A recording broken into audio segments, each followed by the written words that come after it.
Bueno, iniciamos propiamente con fundamentos de la investigación educativa.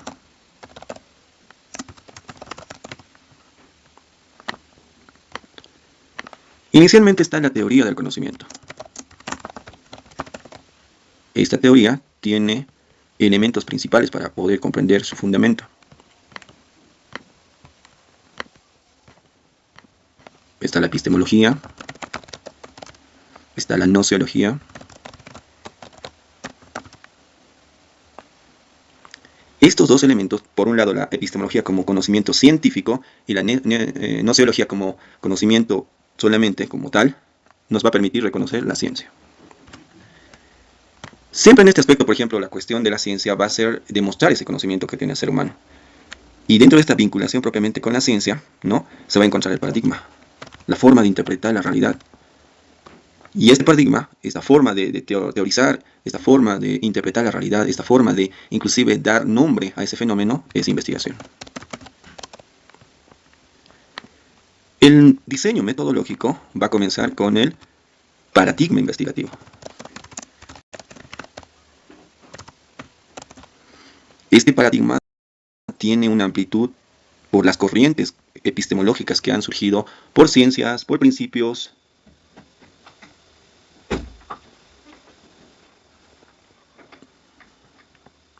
pero principalmente son tres.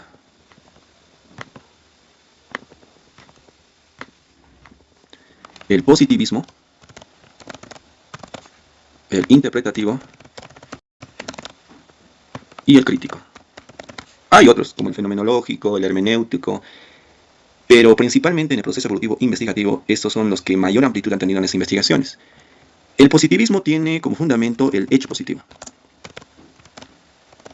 lo tangible, lo palpable, a diferencia del interpretativo, que es más el suceso, lo intangible.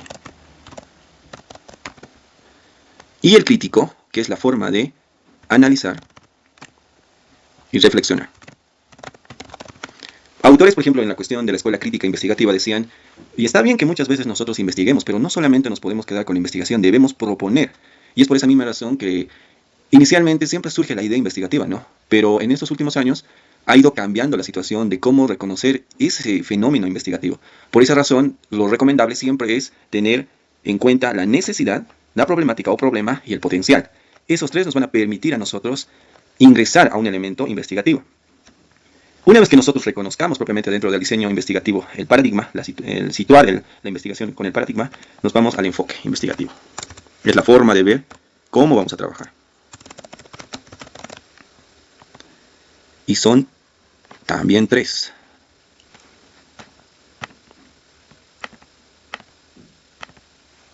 El enfoque cuantitativo, el enfoque cualitativo y el enfoque mixto. El enfoque cuantitativo es la manera de manejar el número. Años iniciales propiamente del enfoque cuantitativo, se manejaba la lógica de cómo yo puedo interpretar, cómo puedo codificar los fenómenos naturales, como ejemplo, ¿no?, los fenómenos naturales. Entonces, el número nos ha permitido codificar toda la secuencia de leyes que surge justamente en la naturaleza, ¿no? Porque lo interesante de la naturaleza es que no hay intervención humana, se da por fenómeno natural. Pero estos fenómenos naturales, que lo estudian, por ejemplo, a partir de la materia, como la física, la química, tienen ciertos elementos y rasgos que están pues en constante dinámica, sin intervención del hombre. Es decir, por ejemplo, si el hombre desapareciese, varón o mujer, la naturaleza seguiría, ¿no?, formando ciertas leyes, principios, tendría una constante dinámica. Entonces el hombre, ¿qué ha hecho? Ha observado y ha abstraído un elemento como el número para lograr darle esa identificación, esa ley o principio, ¿no? Porque nosotros, por ejemplo, no reconocemos tangiblemente el 1, porque el 1 en nuestra mente puede ser distinto al del otro. Pero sin embargo comprendemos que ese 1 es pues un valor indicado. Y este valor indicado muchas veces difiere en cuestión al fenómeno. Por ejemplo, si en la física uno estudia propiamente, por ejemplo, la mecánica y otro está estudiando la cinética, va a haber pues ciertos elementos que van a necesitar, ¿no?, para interpretar, como la matemática, la estadística, inferencial o descriptiva, pero también a la vez va a tener su particularidad desde la física. Entonces, el elemento cuantitativo busca aquello, ¿no? Sobre todo, formular modelos matemáticos, modelos en los cuales tiene que ver sí o sí el número, cuantificar, ¿no?, realizar cálculos. Y en la investigación el que mayor acompaña esto es la estadística, ¿no? Tenemos dos tipos de estadística, la estadística descriptiva y la estadística inferencial. Cuando ya estaban los investigadores epistemológicos sobre todo de las corrientes epistemológicas, cansados de que todo pareciera ley, ley, ley, pues surge el cualitativo, ¿no? La cualidad, la letra, la redacción, la teoría. Hay fenómenos en que no se puede cuantificar. Estamos hablando, por ejemplo, de los pensamientos, ¿no? De las emociones, de la conducta, del comportamiento, el filosofar. Por ejemplo, la idiosincrasia de un grupo, de una colectividad. Por ejemplo, la idiosincrasia aymara, la idiosincrasia quechua, la idiosincrasia tacana, la idiosincrasia juvenil no es la misma que la de adulto. Inclusive dentro de las mismas tendencias juveniles, movimientos juveniles, también se tiene idiosincrasia. No es lo mismo pensamiento del heavy metal, por ejemplo, filosóficamente inclusive, que del K-pop. Entonces ahí nosotros vemos la construcción del sujeto, porque muchas veces en ese aspecto, como les indicaba, en la teoría del conocimiento, tenemos que tomar en cuenta dos elementos principales, ¿no? Aquí cuando tenemos la investigación.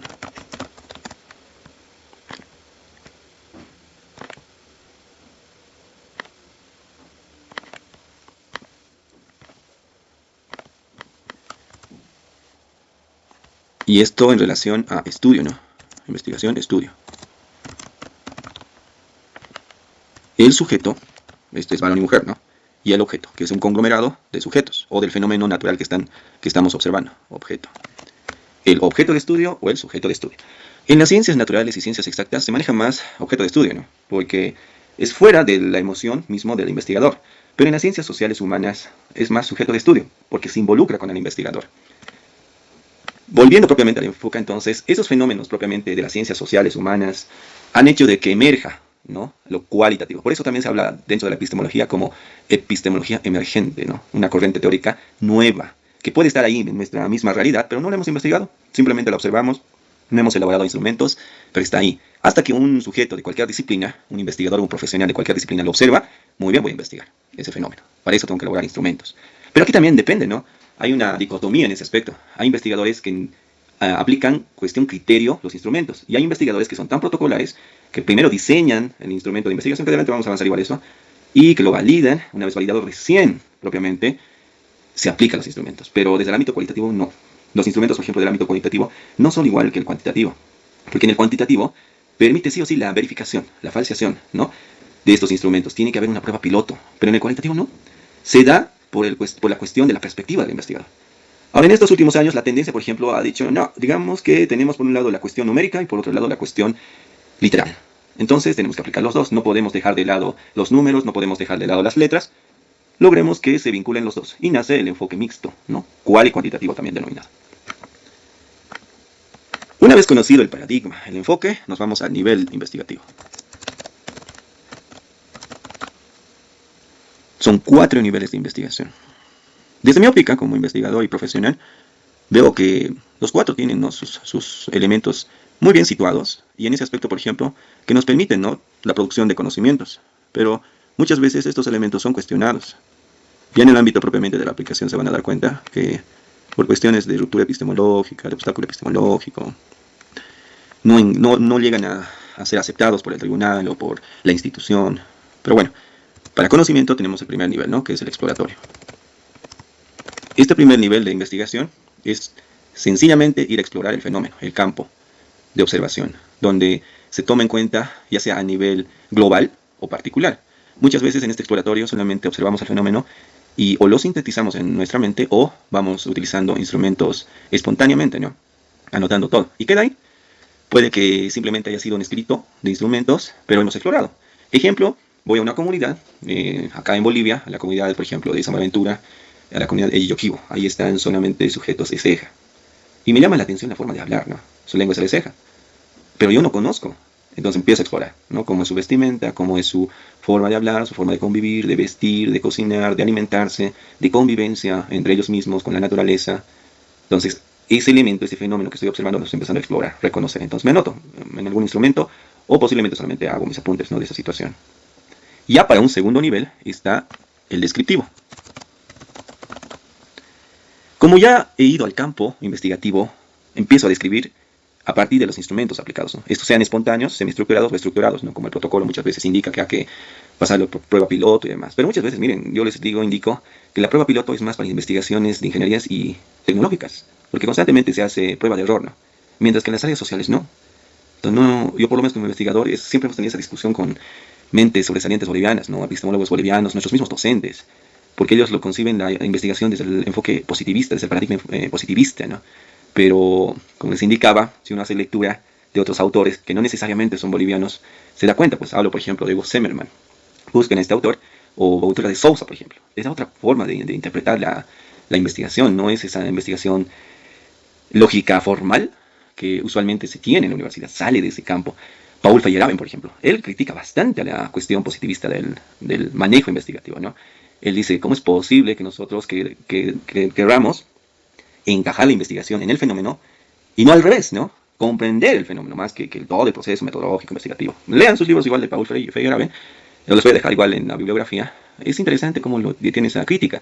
Y gracias a él, pues yo cuando planteaba, por ejemplo, la problemática investigativa, logré convencer al jurado, o cuando tenía un trabajo investigativo, igual convencer al docente, ¿no? Ya sea para una asignatura o para una asignatura que estábamos haciendo proyecto de investigación. Porque ese autor muchas veces complementa lo que nosotros podemos pensar diferente a la forma de investigar en la universidad. También está posteriormente un tercer, que es el correlacional. Si nosotros vamos a la secuencia lineal exploratorio, descriptivo, vamos a empezar a observar elementos que nosotros lo denominamos variables. Y en el correlacional siempre vamos a ver un elemento A, un elemento B, una causa, un efecto, una variable dependiente, una variable independiente. Que muchas veces solamente por observar y describir ya lo tenemos casi como el 50% de la investigación. Hemos identificado, logrado tomar en cuenta su epistema, o sea, su conocimiento científico, pero todavía no manejamos. Depende, ¿no? Hay investigadores que indican que la correlación, por ejemplo, ya maneja se manipula las variables, pero hay investigadores que dicen no. El correlacional solamente hemos explorado, hemos descrito y hemos identificado que hay un elemento A y B. No hemos tocado nada más, ¿no? Recién en el cuarto nivel, que es el explicativo, es donde sí verdaderamente se manejan las variables, o sea, se manipula. Depende, ¿no? Si el investigador quiere manipular o no quiere manipular. Por ejemplo, tanto para las ciencias exactas, naturales y sociales se puede manipular, la cuestión de las variables. Por ejemplo, si yo quiero cambiar una problemática social, primero investigo, ¿no? Voy a la exploración. Tomemos la cuestión de los antisociales. Cada uno de nosotros desde nuestra ciencia sabemos qué es antisocial, ¿no? Desde la economía podríamos conceptualizar, desde la administración, desde la psicología, desde la educación, desde la sociología, desde las corrientes epistemológicas y demás. Y ese es el problema, ¿no? Hay antisociales. ¿Cómo transformamos eso? Primero tenemos que investigar por qué son sujetos antisociales. Empiezo a explorar muy bien y empiezo a describir de cada sujeto, ¿no? Entonces, una vez que yo ya he logrado obtener datos e información, en este aspecto tomamos en cuenta que ya voy a identificar ciertas variables, ciertas causas, efectos. Ya tengo la correlación. Y voy a lograr a futuro tener una perspectiva, un proyecto para cambiar justamente esa variable, que esos seres antisociales logren modificar su conducta más en pro social para el crecimiento y desarrollo de esa sociedad y no así para que se quede estáticamente, ¿no? Porque un factor antisocial es para que la sociedad no avance, ¿no? Entonces ahí veo la cuestión del explicativo, explico, ya miren, he explorado, he descrito y propiamente he logrado identificar la correlación.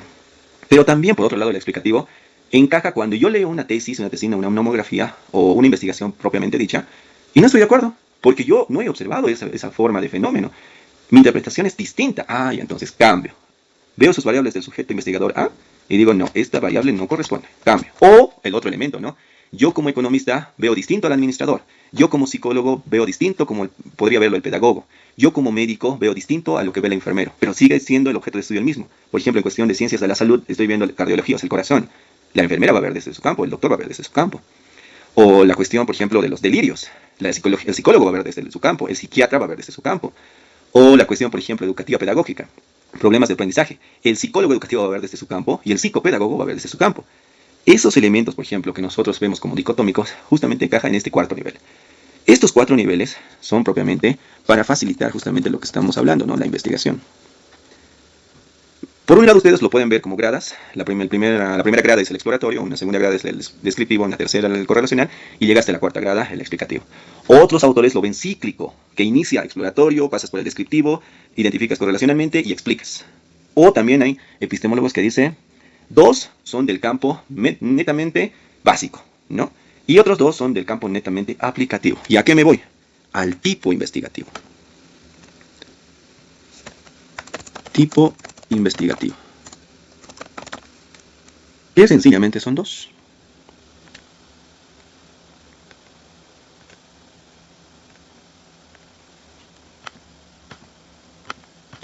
Tenemos el básico, o también llamado teórico, y el aplicativo. Entonces, ya hemos reconocido los paradigmas, el enfoque, el nivel, nos toca el tipo investigativo. Cuando yo, por ejemplo, empiezo a describir y explorar, es netamente la parte teórica, ¿no? Porque es cómo yo estoy analizando e interpretando ese fenómeno o realidad. Cuando ya se toma un nivel correlacional, manejo de variables, con explicativo, manipuleo de variables, la operacionalización de variables inclusive, voy a aplicar para transformar justamente ese fenómeno. Y muchas veces es así, ¿no? La investigación, por ejemplo, básica, se ve más en las ciencias sociales y humanas, ¿no? Solamente describo. Estoy viendo, por ejemplo, así nacieron muchas escuelas sociales, por ejemplo, la cuestión de la estructura fenomenológica, la Gestalt, por ejemplo, en cuestión de psicología. Solo era observar y empezar a describir, pero luego han dicho, no podemos, como indicaba anteriormente, no podemos quedarnos solamente con observar el fenómeno y ya, tenemos que lograr transformar ese fenómeno. Por eso nace el aplicativo, por eso nacen las ingenierías y por eso nace la tecnología. En un momento determinado, por ejemplo, se tenía fibra óptica, se tenía redes sociales, la cuestión del manejo inclusive del mismo, hasta que en un momento determinado nace la idea de un manejo de inteligencia, pero artificial, ¿no? Si hubo propiamente una inteligencia natural, ¿no? Donde te responde propiamente a partir de lo que ha ido teniendo ese proceso educativo de conocimientos, este mismo proceso podría ser posible artificialmente, era la cuestionante, hace una década. Y miren, ya hemos logrado, bueno, lograron los investigadores posicionar la inteligencia artificial, que muchas veces creo que está desplazando a la inteligencia natural, pero en este aspecto, por ejemplo, ha facilitado, ¿no?, la comprensión propiamente de algunas tareas y necesidades que tenía el hombre en su cotidiano vivir. Se está facilitando. Es decir, que de toda la complejidad humana que se tenía, la investigación ha permitido ya tener mayores facilidades, ¿no? En un inicio se descomponía la carne. Si ustedes van alguna vez al área amazónico, se descompone rápido cualquier alimento, no, a menos que tuviera refrigerador. Entonces la investigación que ha hecho, construyamos el refrigerador. A alguien le ha nacido la necesidad de tener un refrigerador, entonces lo ha construido. Y ahora tenemos refrigerador. Aquí en La Paz, no lo bueno por el frío, o por el clima, mejor dicho, por el microclima que se tiene, no se descompone fácilmente, ¿no? Mientras, y miren, tomando esa idea de la cuestión del ámbito, ¿no?, paseño, más que todo en el altiplano, la forma en que han manejado sus frutos, o sea, el potencial, estoy hablando de la diversidad de papas, ¿no? ¿Quién imaginaría que ese fruto se domesticó? Porque así nació, por ejemplo, este tubérculo, ¿no?, silvestre. Los pueblos andinos como quechuas y aymaras, urus, tal vez más antes los chipayas, los moches, todos los pueblos andinos han visto en este tubérculo que se podía transformar para la cuestión de tenerlo más adelante, ¿no? Porque el suelo es también árido y los tiempos también tienen un ciclo. Muy bien, entonces hay que guardarlo. Y miren, les nació la idea de transformarlo en tunta, chuño, incluso hasta la diferencia hay cuando uno va a la cuestión del altiplano, en sus técnicas de manejo, por ejemplo. Ahí se observa claramente el fenómeno investigativo, porque el proceso de la tunta y del chuño es distinto, no es lo mismo. Luego ya en los valles, los quechuas dicen, pues a ver si los hay. Esto como parte de la interpretación, ¿no? Puede que sea, puede que no, pero posiblemente los quechuas han dicho, a ver, si el chuño se ha logrado y la punta se ha logrado, tal vez el durazno también se puede. Y miren, nació la quiza. O en el Amazonas, lo conocen como mocochinchi. Y después ya lograron la cuestión de la carne. La sal podría tratar de preservar en el tiempo el cloruro de sodio a la carne, lo que nosotros conocemos como charque. Entonces, todos estos elementos tienen un elemento, pues, amplio, ¿no?, en la cuestión investigativa. Lean a Boaventura de Sousa en ese aspecto. Él habla del epistemicidio, ¿no?, que, por ejemplo, todo lo que les estoy narrando se está muriendo. O por lo menos la misma ciencia ha hecho que haga que mueran estos conocimientos locales. Hay una autora igual, Vejele Chiliza. Ella habla desde una óptica de investigación más local, ¿no?, donde estos conocimientos, conjuntamente con Boaventura de Sousa, el brasilero, indican que hay un epistemicidio, esa es la palabra técnica, ¿no? Hay una muerte del conocimiento.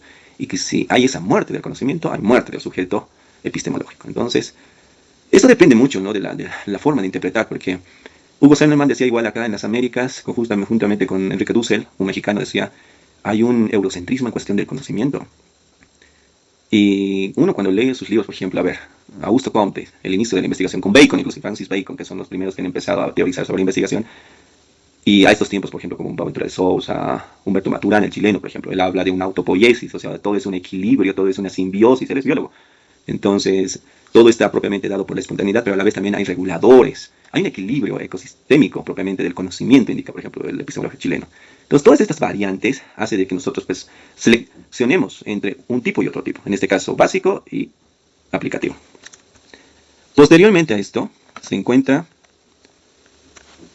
el diseño de investigación, o el diseño investigativo.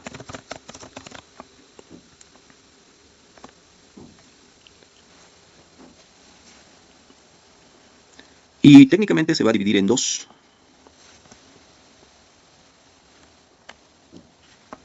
Si es experimental o si es no experimental.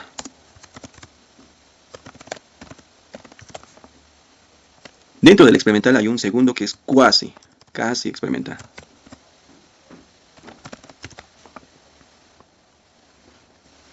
Mientras que en la cuestión del no experimental difieren, ¿no?, muchos autores. Hay algunos que lo posicionan al diseño como dos elementos, longitudinal y transversal, ¿no? El transversal habla de en un solo momento. Es como que tuviésemos un cono, lo cortásemos a la mitad. Ese momento es transversal, ¿no? Traspasa en un momento determinado. Mientras que lo longitudinal es una secuencia de periodos, puede ser épocas, edades. Por ejemplo, hay investigaciones desde, en mi caso, por ejemplo, yo hice una investigación de la cultura urbana de K-pop, y cuando observaba el fenómeno era desde 2008 hasta el 2026. El inicio y la decadencia, ya casi ya no se escuchan en la Camacho, un elemento interesante dentro de lo que es nuestra cuestión fenomenológica en nuestro medio. Ese elemento que les estoy indicando entre 2008 y 2026, ese periodo, eso es longitudinal, año tras año, época tras época, 2008, 2009, o puede ser 2008 al 2010, del 2010 al 2015, 2015 al 2026, ¿no? Ejemplo. Pero transversal no. Transversal es en un momento determinado. Yo hacía una investigación sobre los tacanas y la variante interlectal amazónica, y era en el periodo 2025-2026, o sea, en un momento determinado. Entonces, en ese aspecto, por ejemplo, cuando nosotros hacemos el diseño investigativo, tenemos que observar si va a ser experimental o no experimental, o cuasi experimental, y en ese aspecto también tomamos en cuenta que se puede ver la cuestión longitudinal, o su contrario, transversal, o transeccional también lo llaman. Y en este aspecto tiene que haber esa correlación entre paradigma, enfoque, nivel, tipo y diseño, ¿no? Muchas veces, por ejemplo, el investigador o el auxiliar de docencia solamente se queda con el método, la técnica y el instrumento. ¿Y qué pasó con el diseño? Ahí no, en la defensa de tesis o en la defensa de alguna investigación. Y el diseño, por eso muchas veces, por ejemplo, yo les invito a leer bastantes libros. En un libro te van a decir método, técnica, instrumento. En otro libro, paradigma, enfoque y método. En otro libro, diseño y método, técnica. O sea, si nosotros queremos dominar la parte investigativa, necesariamente tenemos que tener lectura de textos y lectura, análisis de lo que nuestros docentes de metodología de la investigación nos dan. Cuando nosotros unimos esos dos, tenemos lo que ustedes están observando, ¿no? Esa secuencia lógica. Luego del diseño de investigación, o el diseño investigativo, tenemos el método. Es ese camino que nosotros necesitamos para investigar. Y hay varios en este aspecto. Hay algunos que también, les vuelvo a comentar esta situación. Hay autores en que algunos métodos lo ven como técnica o estrategia y otros no. Usted está separado propiamente. Y es la cuestión, por ejemplo, de lo que es este elemento que es diverso, ¿no? Hay una diversidad de métodos. Por ejemplo, cuando nosotros vamos a empezar a inferir, tenemos análisis. Un método analítico. Reflexionar de lo que nosotros observamos. Otro, tengo un elemento A, un elemento B. Ejemplo, tengo la pedagogía boliviana y la pedagogía peruana. Comparativo, ¿no? Método analógico lo llaman. Analógico. Que también esto se traduce como comparativo. Una economía capitalista, una economía socialista. Una psicología humanista, una psicología psicoanalítica. Una administración por staff, una administración por científico, ¿no? Podría ser, o clásico también podría ser, o inclusive la cuestión de las corrientes, de las diversas, a eso me estoy enfocando más que todo, ¿no? Una lingüística amazónica y una lingüística andina. Entonces ahí vean esa comparación, ¿no? Que es un método de comparar también, ¿no? Entre una situación y otra situación. En cuestión propiamente de modelos matemáticos, lo propio sucede en investigación operativa, por ejemplo, que esta es una materia de las ciencias contables, económicas o administrativas o financieras. O también dentro de lo que es la propiamente áreas de la salud. Por un lado está, por ejemplo, la psiquiatría, que es área del área de la salud, y está la psicología. Comparar, a ver, ambos casi tienen similar sujeto de estudio, ¿no? Pero prescriben distinto. Uno va más a la conducta, a la cuestión del fenómeno conductual, y el otro va más a lo químico, o sea, a los elementos de los neurotransmisores. Y muchas veces, por ejemplo, estos métodos nos permiten tomar en cuenta cómo nosotros vamos a caminar, lograr direccionar la investigación. Tenemos por un lado analítico, tenemos analógico, tenemos el método inferencial. Si yo tengo el fenómeno, a ver, si modifico esta variable, veo otro fenómeno. Si modifico esta variable, veo otro fenómeno. Sucede muchas veces cuando nosotros hacemos causa-efecto y cuestión de error, ¿no? Y esto se ve muchas veces cuando nosotros queremos aplicar una ingeniería o una tecnología como tal. Otro método propiamente es la cuestión de cómo nosotros, por ejemplo, podemos interpretar. Ahí nace el método hermenéutico.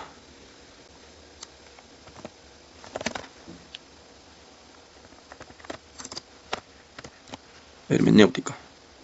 La interpretación, ¿no? Como les indicaba, por ejemplo, yo trabajaba en ámbitos andinos como amazónicos, y para lograr entenderle a la Amazonía, o sea, con esa convivencia entre aymaras, quechos y tacanas, por ejemplo, que son los tres son paseños, a ver, ¿cómo puedo interpretar su forma de su vivienda? Muy bien.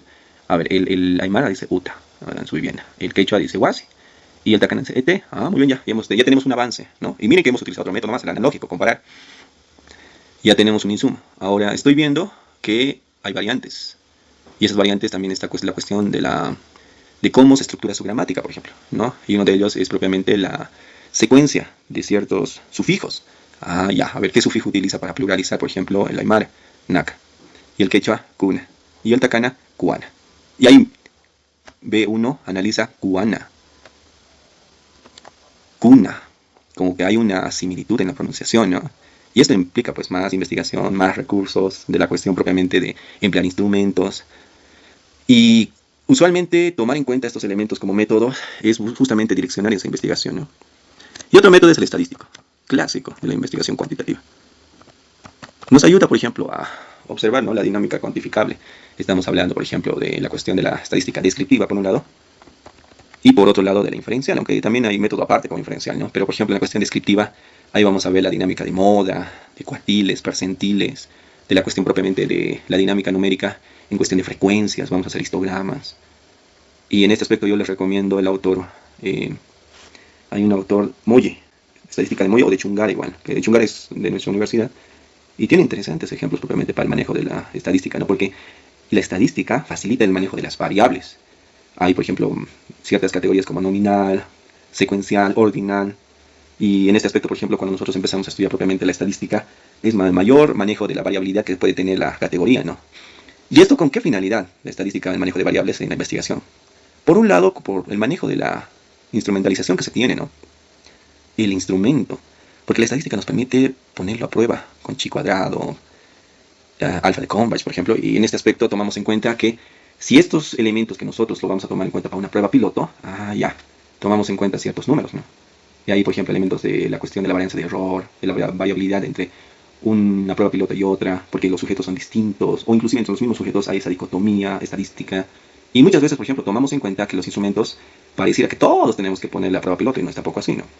Hay lo que es por expertos, pero yo personalmente tengo esa cuestionante, ¿no? ¿Experto? O sea, por el hecho que solamente han hecho investigación se dice experto, o porque ha descubierto algo, o porque ha logrado posesionar otro fenómeno. Depende, o sea, la óptica por la cual uno hace investigación no necesariamente es como lo plantea el docente. Por ejemplo, ¿a qué me voy?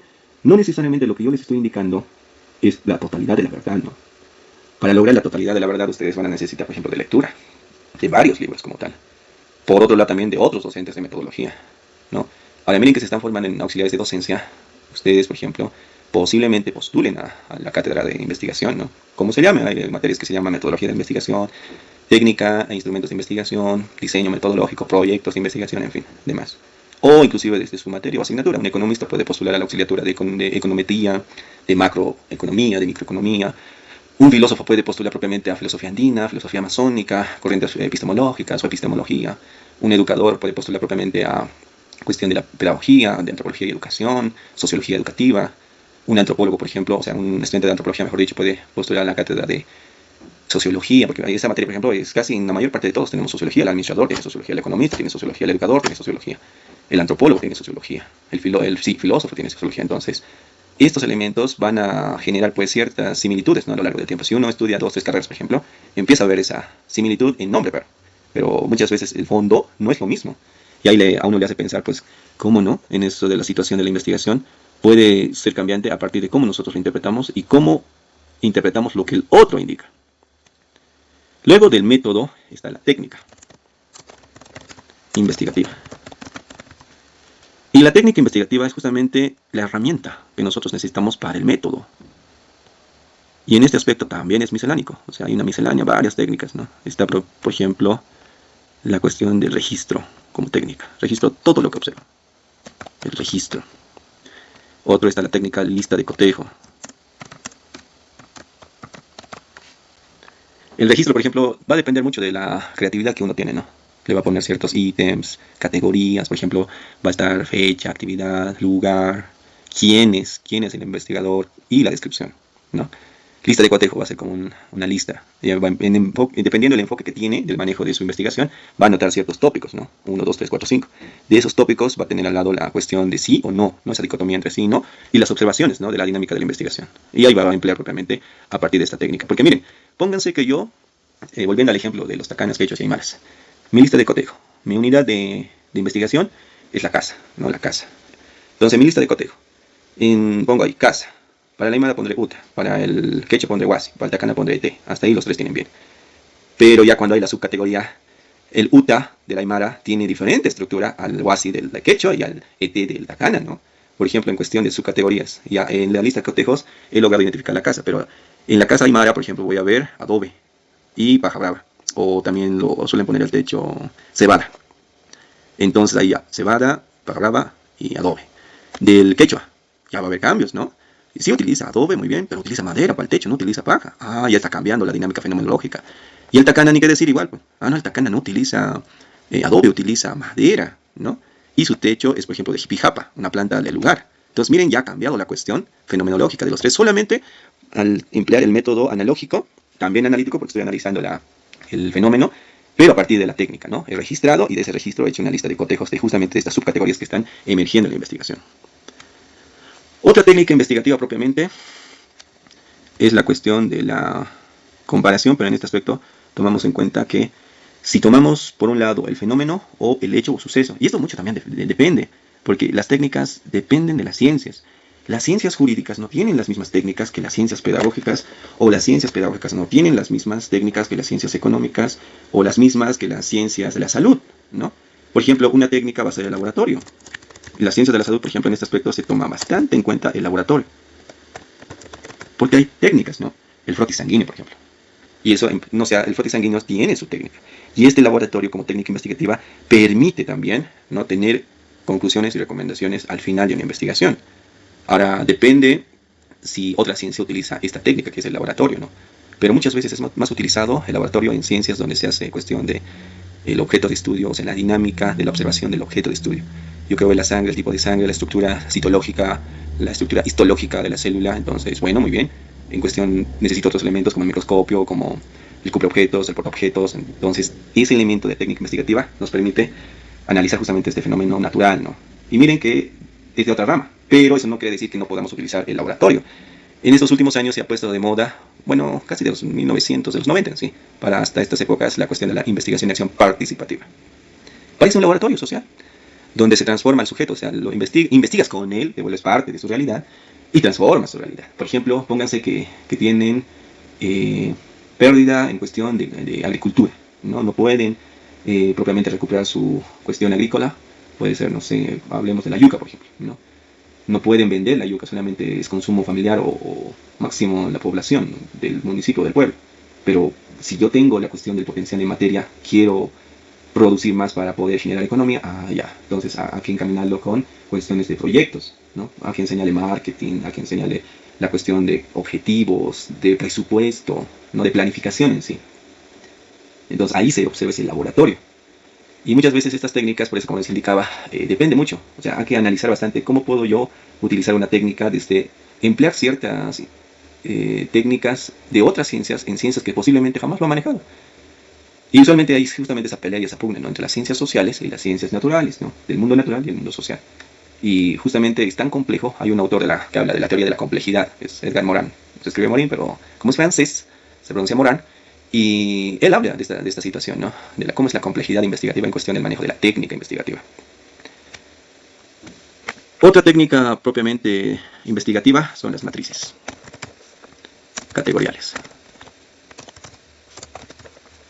Esta técnica nos permite propiamente tomar en cuenta ciertos elementos, ¿no?, de posicionar categoría, subcategoría, indicadores, inclusive nos permite formular preguntas y convertirlos en ítems para lograr estructurar el instrumento, en este caso un cuestionario.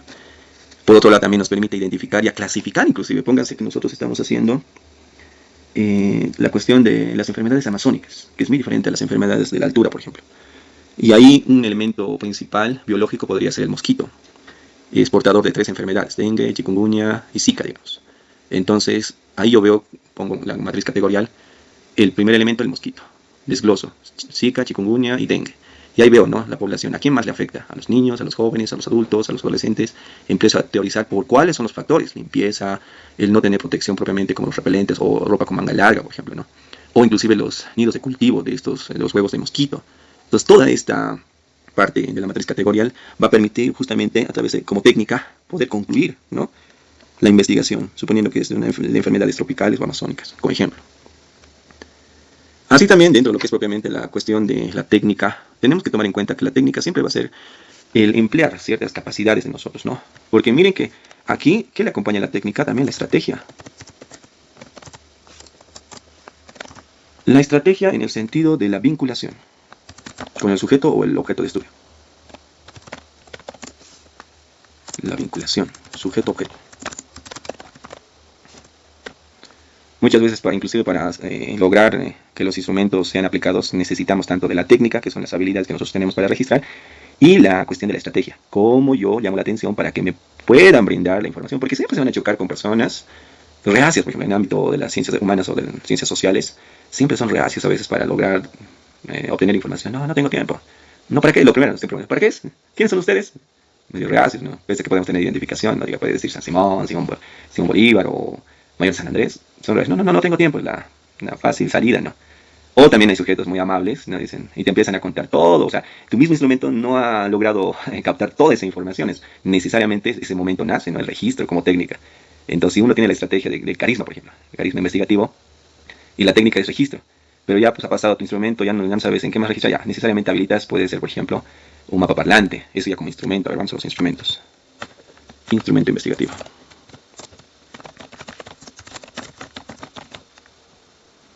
Y aquí hay una infinidad de instrumentos, que muchas veces, como les indicaba, hay personas o investigadores en sí como tal que les encanta, ¿no?, ser protocolares, más que todos los positivistas. Mientras que también habemos investigadores que permitimos, como dice Paul Feyerabend, que se dé espontáneamente la cuestión de lograr tener la información. Por ejemplo, un instrumento que siempre todos, casi en su mayoría tenemos, incluso cuando hacemos investigación exploratoria, es el diario de campo. Anotamos todo lo que observamos. Aquí me olvidaba técnica también. Vamos a anotar, vamos a anotar. La observación nos estamos olvidando acá como técnica. Esta es la que más nos ayuda, ¿no?, como técnica. Y hay dos, la observación participante y solamente la observación como tal. También es una técnica, ¿no?, la observación. Pero lo malo de la observación, si no tienes un registro, bueno, se queda en observación, ¿no? Volvemos al instrumento investigativo. Tenemos el diario de campo. Igual, creativamente uno ya puede estructurar, le pone investigador, sujeto investigado, el tema de investigación, problema, necesidad, el lugar, la fecha, la descripción. Otro, por ejemplo, es el mapa parlante. Es los gráficos de lo que nosotros observamos. Muchas veces dicen, no, hay ciertos elementos que se observan, pero solamente aquellos que tienen un elemento analítico muy profundo lo observan. Y aquí justamente igual nace otra técnica, el análisis de contenido. Ustedes han debido ver en las tesis. En las tesis siempre hay fotos, pero nunca yo en su mayoría veo fotos nada más. Pero esas fotos tienen contenido. Alguna vez en lingüística, bueno, en la materia de lingüística, en mi carrera de educación intercultural bilingüe en San Simón, el docente nos preguntaba, pues, ¿qué es icono? ¿Qué es índice? ¿Qué es imagen? Y ahí nos hacía pensar, propiamente, parece ser sinónimos, ¿no? Pero no es lo mismo. Un símbolo, inclusive. Vean desde la óptica lingüística. Y esto que les estoy hablando no es solamente para los lingüistas, también es para el mundo investigativo, para cada carrera, ¿no? Porque manejamos cierta señalética, por ejemplo, en cuestión de la economía, cuando estudiaba economía, veía pues el organigrama y me venía a la mente, ¿no? Esto es índice, es icono, símbolo, imagen. Eso tiene un contenido y ese contenido nosotros tenemos que analizarlo. Y muchas veces ese instrumento que nos permite analizar el contenido es el mapa parlante. Es un dibujo, póngase que estoy dibujando la vestimenta del tacano, que es camisa blanca, pantalón blanco, todo de algodón, con su sombrero de sao y sus pañoletas más, y su marico, que en el mundo andino lo conocemos como chuspa. Entonces esos elementos se grafican y se ponen como flechitas ahí. Pones camisa, sombrero de sao, marico, o en cuestión del quechua, por ejemplo, usa igual la cuestión del sombrero, ¿no? El sombrero y ese sombrero es pues, o igual tiene símbolo, ¿no? Alguna vez han debido observar que las autoridades cantan con sombrero puesto, entre comillas, haciendo una inferencia hermenéutica, está juramentado, dicen. Entonces, si uno no conoce qué es la interpretación de juramentado, erróneamente puede decirle, sáquese su sombrero, porque se supone que cuando cantamos el himno nacional, por ejemplo, siempre dicen, no, hay que sacarse el sombrero, pero en cuestión del mundo indígena tienen ciertos códigos. Entonces, eso se puede tranquilamente trabajar en el mapa parlante. Posteriormente a eso, tenemos la bitácora, que es el día y toda la descripción de lo que me ha sucedido, ¿no? Usualmente la bitácora era utilizada por los navegantes, registraban todos, o inclusive hasta en la guerra del Chaco ha habido bitácora, cómo se han encontrado entre la misma población que se desconocía, han convivido entre aymaras, quechos y guaraníes, personas blancas, personas extranjeras, todo para defender la invasión paraguaya. Entonces, y estos instrumentos actualmente nos han servido porque, miren, gracias a la bitácora de uno de los soldados tenemos la canción Un Boquerón Abandonado. Y esto también le ha permitido, bueno, le permitió a la carrera de historia tener pues un insumo, un documento. Cuando yo estoy investigando la cuestión del Tacana, decía, a ver, alguien siempre ha debido investigar, no creo que sea el único, ¿no? De todo valiente exploratorio. Yo, pero en ese aspecto fui, ustedes deben conocer la calle Armentia, Nicolás Armentia. Y no deben saber quién era Nicolás Armentia, pero ustedes conocen la calle Armentia. Él ha sido el primero en hacer investigación. Busquen en internet quién era Nicolás Armentia. Ha sido un padre, un fray de una orden católica, que es el primero en ir a investigar la cuestión de los tacanes. Tienen ahí su escrito, por los 1960 y pico. Entonces, yo me asombré, pues, la calle Armentia, había sido justamente de un investigador. Y él viene en ese escrito, pues describe así como mapaparlante, hace registro de todo lo que son los tacanes, como es su piel, su altura, su vestimenta, cómo habla, ha cambiado la forma de hablar propiamente. O también cuando estaba investigando el Aymara. Igual de ser, no creo que sea el primero. Y eso que miren que cuando viajaba al lado peruano, hay un municipio que dice cuna de la cultura aymara. Yo pensé que la cultura aymara era netamente boliviana, pero no. Cuando fui a hacer indagación de eso, la cultura aymara había nacido en Lima y que después ha sido desplazado al lago Titicaca. Eso pero puede ser falseable, indicaba, porque hay un autor, Cerrón Palomino, por ejemplo, en cuestión de lingüística, que él propiamente muestra, ¿no?, la situación del origen, pero si fue el origen en Lima, ¿por qué no hay toponimias en Lima que sean aymaras? Como acá, ¿no? Calacoto, montón de piedras. Cala, que es propiamente piedra, coto, que es montón, o cota. Bueno, nosotros lo conocemos como cota, pero lo correcto es cota, ¿no? Es una laguna. Entonces, esas toponimias también hay en el lago. Por ejemplo, había el municipio de Hachajá. Hacha sé que es grande, pero no sabía cómo interpretarlo. Entonces yo hacía pensar propiamente cómo habría que hacer investigación. O inclusive, por ejemplo, la cuestión del sur paseño. Pataca Maya, casi frontera con Oruro. Pataca, 100, Amaya, muerto. ¿Hubo 100 muertos? Ahí está la diferencia, ¿no? Entonces, todos esos elementos que yo los veo como cuestionantes, justamente es eso, ¿no? Estoy analizando mi contexto, realidad. Tomen en cuenta eso. Siempre a ver contexto, realidad. Cuando iba al lado, por ejemplo, de la Amazonía paseña, San Buenaventura, Tumupasa, me impactó la palabra Tumupasa. Tumupasa, ¿qué sea? ¿No? Y bueno, pues investigando, derivaban de esta toponimia, y es capital de la cultura tacana. Y la cultura tacana no solamente es paseña, es andina y beniana. Por el río Beni, que es hasta casi con el río Madera, es un río alta, casi frontera con Pando, por el municipio de Puerto Gonzalo. Y el Madre de Dios. Y yo pensaba pues que el Madre de Dios nacía en Bolivia, pero no, nace en Perú, que tiene también su departamento Madre de Dios. Y estos dos ríos, que son el Beni y el Madre de Dios, van al río Madera y el río Madera va al Amazonas. O sea, es al revés. Yo cuando estaba en el colegio, a mí me enseñaron que el río Beni bajaba, pero cuando he ido propiamente al ámbito, ya propiamente, como dice in situ, ella subía. Y cuando uno estaba en la catralla, que es una especie de lancha para navegar en el río Beni, pues ahí la cuestión era distinta, el pequepeque inclusive era distinta a la lancha que yo conocía de Totora con las investigaciones del lago Titicaca, por ejemplo, ¿no? Y así, con esa dinámica, esa interacción, logré pues dar que Tumupasa venía de dos palabras, Tumu y Pasha. Pasha, que era blanco, y Tumu, que era piedras blancas.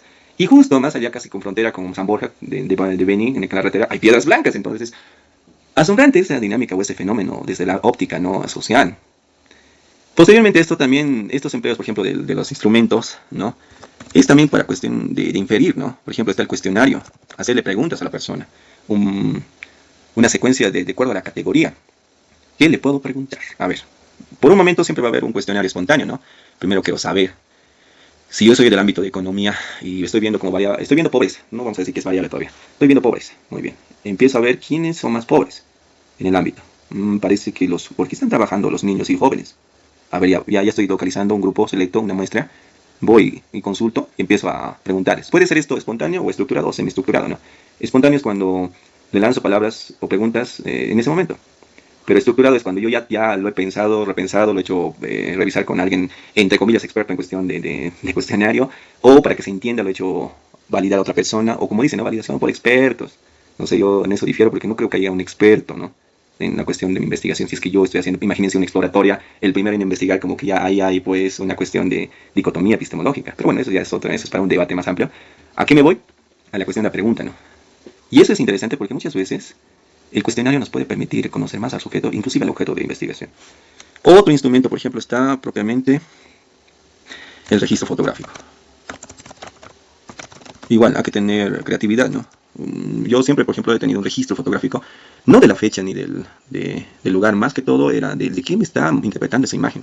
Por ejemplo, cuando hacía este año la investigación de la variante amazónica, el castellano amazónico, que es muy distinto al castellano andino, veía, por ejemplo, allá las personas a lo sucio no dicen, pues está sucio, dicen está cuchuqui. Y lo empleas eso en el mundo andino o en lo citadino, que será cuchuqui. Entonces, la imagen habla con sus palabras, digamos, ¿no? Sucio, y ahí lo has codificado, cuchuqui igual sucio. Esto es castellano amazónico. Entonces, muchas veces, por ejemplo, estos elementos necesariamente tienen esa vinculación, ¿no? Pónganse que yo le he preguntado a la persona en cuestión de la economía y me dice, estoy cuchuqui porque estoy trabajando. A la vainas. Ya, mapa parlante, dibujo algo sucio y le pongo cuchuqui. Le saco fotografía al niño o joven ahí que está trabajando con ropa sucia. Y el cuestionario. Esos tres elementos que me permiten la triangulación de la información. Imagínense, ¿no? Ahí solamente con ese dato ya puedo triangular. Ahora depende cuál también es mi objeto de estudio, ¿no? Muchas veces, como yo les indicaba, a mí me gusta ampliar el tema filosófico, como me han dicho mis docentes o mi hermana, y pues le saco el componente económico, administrativo, lingüístico, pedagógico, antropológico, filosófico, biológico, psicológico, artístico, administrativo, informático. O sea, pareciera, vuelvo a Morán, ¿no? Él decía la complejidad, y vuelvo a indicarles, ¿no? Yo siempre tengo esa concepción, esa percepción, que la investigación es transdisciplinar, multidisciplinar, interdisciplinar. Tal vez incluso intradisciplinar, inclusive, porque cada uno de ustedes tiene sus, por el momento lo llaman materias, ¿no? Pero ya cuando salen de la profesión, son áreas.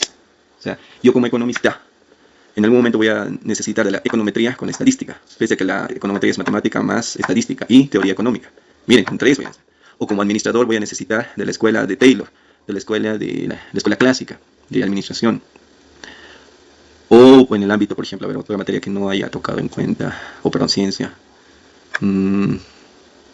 odontología, por ejemplo, ¿no? Voy a necesitar propiamente desde la concepción, no sé, propiamente de la anatomía bucal, ¿no? Porque hay personas que nacen propiamente con desorden dental y personas que no nacen, por ejemplo, eso yo me he preguntado, pese a que no soy del área de la salud, pero sí he estudiado ciencias naturales, biología y geografía, vieran, en ámbitos andinos veía que los dientes son un poco desordenados, entonces necesitaban brackets, ¿no?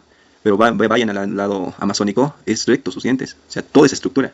Y fenomenológicamente, o sea, investigativamente, en la mente obviamente, porque no le vas a decir a la persona, oye, porque tus dientes son rectos, no le van a, simplemente en la mente te imaginas y dices, ¿cuál será el factor, ¿no? Por la cual ellos, por ejemplo, tienen toda su dentadura? Y esto podría ser, pues, tema de investigación para odontología, ¿no? Debe haber un factor alimenticio, climatológico, o depende, ¿no? Habría que analizarlo desde otro enfoque, entonces. Y muchas veces ustedes han debido ver, si alguna vez han ido a las prácticas, bueno, a hacerse extraer o curar en prácticas de odontología, le sacan foto. Entonces, con ese ejemplo quiero darles que se necesita como instrumento un registro fotográfico. Bien, así estamos entonces: cuestionario, registro fotográfico, mapa parlante, bitácora, diario de campo. En cuestión, por ejemplo, de instrumento de investigación, también puede estar propiamente la guía del grupo focal. El grupo focal como tal también es una técnica que vamos a notar. Es un conjunto de personas, este grupo focal como técnica, para poder conversar sobre un tema. Ahora, obviamente no te vas a reunir y solo van a charlar y ya listo, no necesitas de una guía desde inicio hasta final. Si va a haber preguntas, va a haber un moderador que va a darle un espacio al que pregunta y al que responde. Y muchas veces este grupo focal son un grupo de entendidos, ¿no?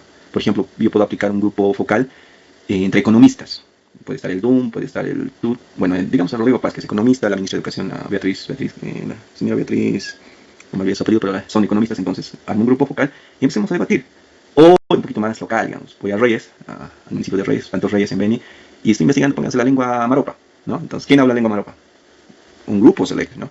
Ahora, inclusive hasta eso, la selectividad difiere mucho cuando nosotros hacemos investigación, porque puedo hacer con adultos, con jóvenes, con niños, con personas relativamente jóvenes adultos, ancianos, o solo con sabios inclusive, o inclusive con los que están en área rural, porque ellos tienen más costumbres que los que están en área urbana. Entonces, miren, hay una dinámica para la selección del grupo focal.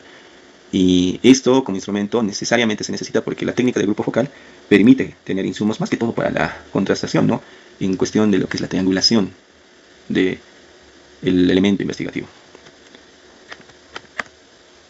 Otro instrumento propiamente para tener investigación es propiamente, a ver, la cuestión de la ficha, ¿no? La ficha de contenido.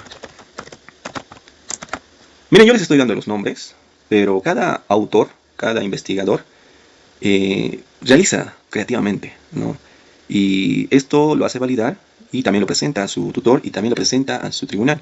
Entonces ahí las similitudes pueden ser, digamos, autor, nombre, pero elaborar ficha de contenido, por ejemplo, ficha de encuesta, que es otro instrumento, ¿no? Encuesta, donde ya tenemos como el censo, ¿no? Ya tenemos una ficha de encuesta, ahí tenemos ciertas categorías ya seleccionadas y queremos ver índices. Entonces yo tengo que estructurar para recabar esa información.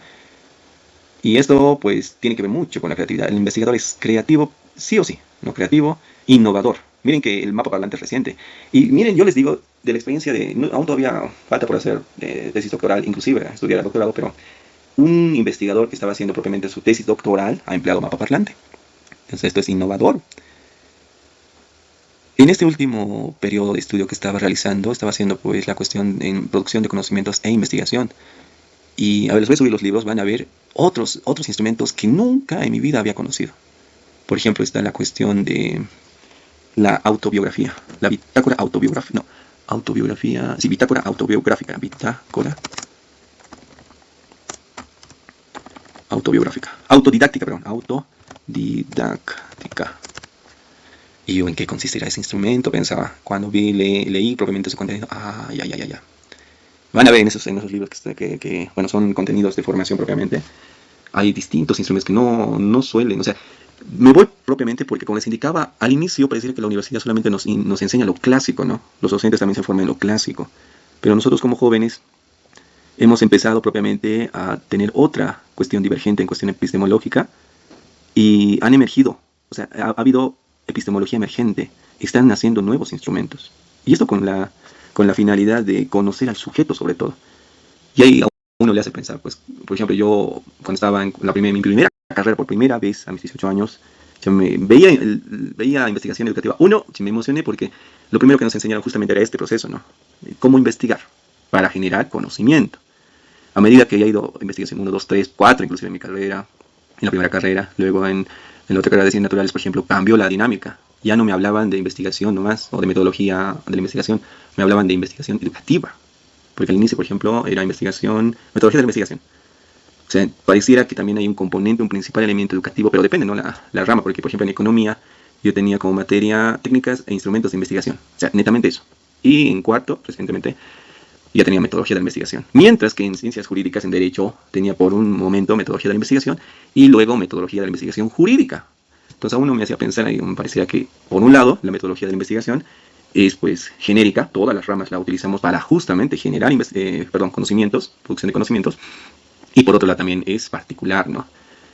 Y muchas veces, por ejemplo, en la cuestión de cómo explicar el fenómeno, difiere por ciencia. Pero lo principal es tener ese conocimiento genérico. Y para terminar, dentro de los métodos investigativos también están dos métodos que es bueno nomás recordar. A ver, vamos a insertar como método inductivo y no contrario, pero también es un método deductivo. Uno va a permitir, por ejemplo, observar el general, o sea, todo lo general, y de la observación general me voy a quedar con algo particular, ¿no? Va a comenzar de lo general a lo particular. Y el otro va a ser al revés. De lo particular, de algo pequeñito, voy a inferir hacia lo grande, o sea, lo general. Y este método es interesante porque es el más conocido. Posiblemente, me atrevería a decir, es desprendimiento de lo cuantitativo. Con ello se nace propiamente la investigación, o toda la teoría del conocimiento como tal, ¿no? Y muchas veces todo este proceso, miren, fundamentos de la investigación educativa, hemos pasado por teoría del conocimiento, estudio, el objeto o sujeto, el paradigma, el enfoque, el nivel, el tipo, el diseño, el método, la técnica, el instrumento, nos permiten aterrizar en... A ver, ¿dónde está?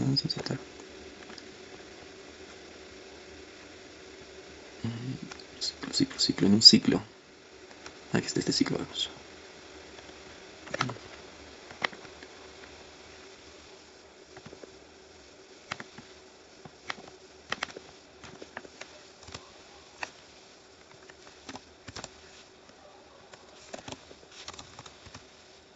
La delimitación. Y esta delimitación tiene que ver con el universo, la población y la muestra. Pareciera sencillo, ¿no? Nombrarlo, ya está, universo, población y muestra. O sea, miren, de todo lo que ya hemos recabado todavía tengo que realizar la delimitación. Esta delimitación poblacional.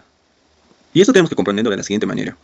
Población, universo y muestra encajan en un ciclo, pero son diferentes. Pónganse a ver, mi investigación reciente ha sido, otra vez volviendo al K-pop, fue propiamente la ciudad de La Paz, ¿no? Entre adolescentes y jóvenes. Yo quería reconocer cuántos jóvenes hay y cuántos adolescentes a nivel La Paz, municipio de Nuestra Señora de La Paz. Ese era mi universo. De ese universo de jóvenes, no a todos, no les gusta a todos pues el K-pop, ¿no? A algunos les gusta la cumbia, a otros les gusta el heavy metal, el rock. Entonces mi población ya lo he seleccionado, K-pop, música pop coreana. La muestra, o sea, de todos los que escuchaban música pop coreana, estaba de los que se sitúan en la Plaza Camacho, entre la calle Camacho y bueno. Y ahí se ha comprendido propiamente esta delimitación. Ahora miren, depende, hay delimitación cuantitativa y delimitación cualitativa. La delimitación cuantitativa se hace a partir propiamente de modelos matemáticos, ¿no? Hay ejercicios en los cuales se delimita, a ver, tengo esta población, necesito esta cantidad para tener esta muestra. Pero en la cuestión cualitativa es distinto. Yo, por ejemplo, para la cuestión de esa investigación, utilicé otra técnica. Lo pueden buscar, se llama bola de nieve. Que resulta que contactas a uno, o sea, sí, contactas a uno, así lo pongamos para que sea más, ya no una terminología muy compleja. Contactas a uno y este te permite contactar a otro, y esos dos a otros 4 y así sucesivamente, ¿no? Se hace una especie de bola de nieve. Y gracias a eso he podido obtener propiamente mi muestra, que es una técnica para la cuestión investigativa. Y yo en este aspecto, para concluir, les sugiero que lean tanto teoría social, en cuestión de investigación, y en cuestión propiamente de ciencias exactas y sociales con naturales, ¿no? Ciencias naturales, porque el mundo de la naturaleza también nos permite, ¿no?, comprender. A esto se suman las ciencias exactas, matemática, estadística, y hablar de investigación es como que tener que conocer todas las ciencias, tipo, me atrevería a decir tipo colegio, ¿no? Todas las ciencias como tal, todas las materias en sí, para que cuando nosotros hagamos investigación no nos falte ningún insumo, ¿no? Y bueno, eso sería propiamente el avance de hoy, en cuestión de fundamentos de la investigación educativa. Algo que resaltar, como ustedes deben conocer, la investigación es un pilar fundamental en la universidad, entonces nos falta construir el fomento de la publicación, ¿no? Y eso, ¿cómo lo van a hacer? A partir de proyectos, ¿no? Ustedes logren realizar interacción en las asambleas estudiantiles, por ejemplo, ¿no? Proponer, mi investigación quiero que se publique. Se puede, hay un proceso, pero el detalle es, como no es tan común publicar una investigación a la edad pregrado, entonces por eso creo que no hay mucho fomento, pero gracias a nuestras investigaciones y gracias también al repositorio, es que la UMS está en primer lugar, ¿no? Porque consultan nuestras investigaciones, nos citan, y cuanto más nos citen, más nos van a posicionar, ¿no? Y esto fue un trabajo de años. Recientemente ha obtenido el primer lugar, porque a anteriores años la Católica, la San Simón estaban en los primeros lugares. Y lo bueno es que hemos podido mantener en estos últimos años. Ahora miren, hay esa dicotomía también, vuelvo a utilizar esa palabra, ¿no? Entre ciencias sociales y ciencias exactas, ingenierías y tecnología, todos en conglomerado. ¿Por qué posiblemente hemos descendido a nivel mundial? Porque han debido observar el fenómeno investigativo, somos más sociales, tenemos investigaciones más sociales, y no tanto investigaciones de corte ingenierías, de corte tecnologías, de corte exactas, ¿no? Entonces, creo yo que podríamos posicionar a la Universidad Mayor de San Andrés desde sus carreras, justamente aplicando aquello, los cortes que nos faltan, porque ya hemos, creo, trabajado bastante, aunque miren, no, también puedo pecar de indicar algo que está constantemente latente en América, ¿no? Que son los fenómenos sociales. Nos caracterizamos mucho porque tenemos una diversidad de categorías del ámbito cualitativo, sobre todo, ¿no? A diferencia de los otros continentes, como el asiático, por ejemplo. El asiático tiene esa complementariedad entre lo cultural y lo tecnológico.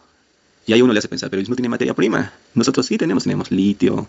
Posiblemente si han hecho exploraciones tenemos pues materia prima propiamente de hidrocarburos para transformar en gas. Entonces es gracias a la investigación que se va a poder transformar justamente toda nuestra realidad, sea social o natural.